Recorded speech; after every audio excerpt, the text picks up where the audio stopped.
everyone. I'm Judith and I run the community composting hub here at Birkdale with Waiata, who's coming here with a load of mulch. We are about to start building a new pile here. We run a drop-off for Bokashi, so in our bin over here, this is where people can come and drop off their Bokashi food scraps anytime.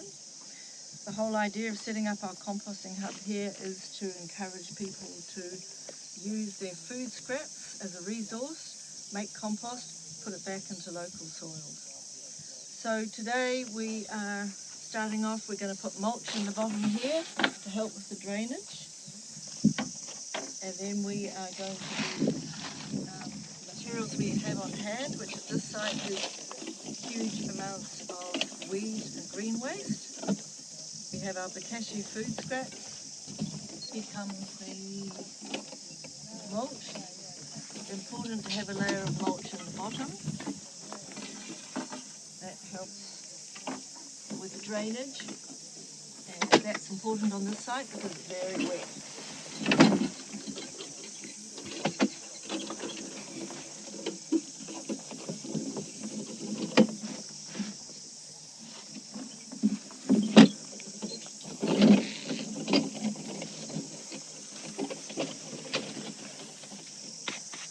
And then we also process coffee grounds from a local cafe in here, and also coffee chaff.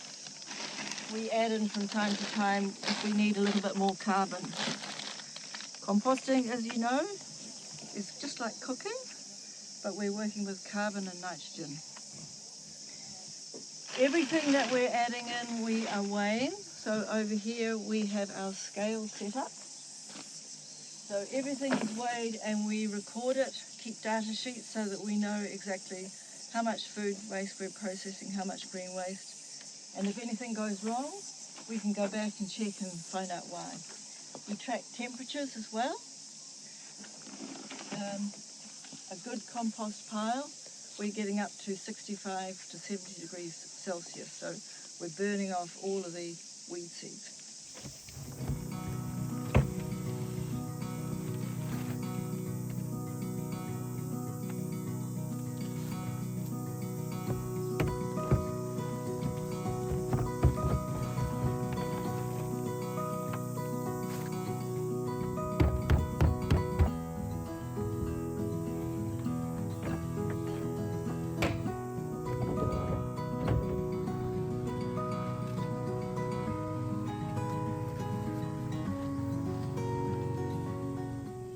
So this is a collection of green waste from across our nursery and garden site.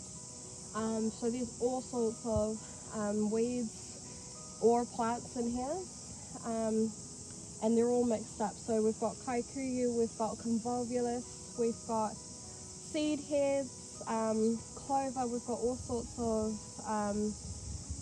numerous variations of plants here.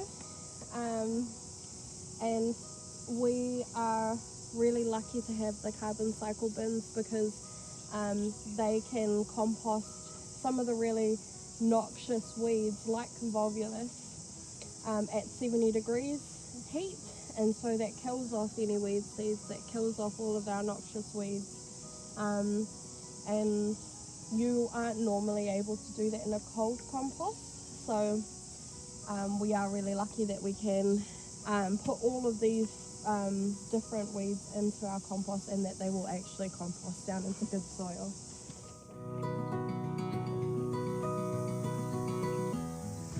Most of the time people say the ratio is 30% nitrogen and 70% carbon when you want to compost.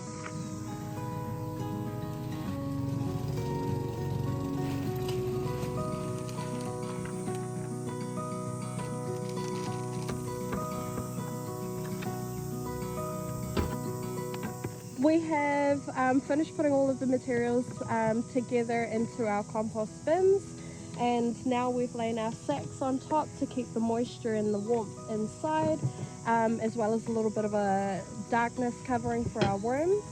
And when we come back to open this compost bin next week, this would have dropped, the composting process would have started, and so by the time we come back it would have dropped, hopefully, if we've done everything right, by another pallet slab's worth. But we're ready to put this compost bed to sleep now for a week, and we will come back to see how it's going every week over the next month before we turn it.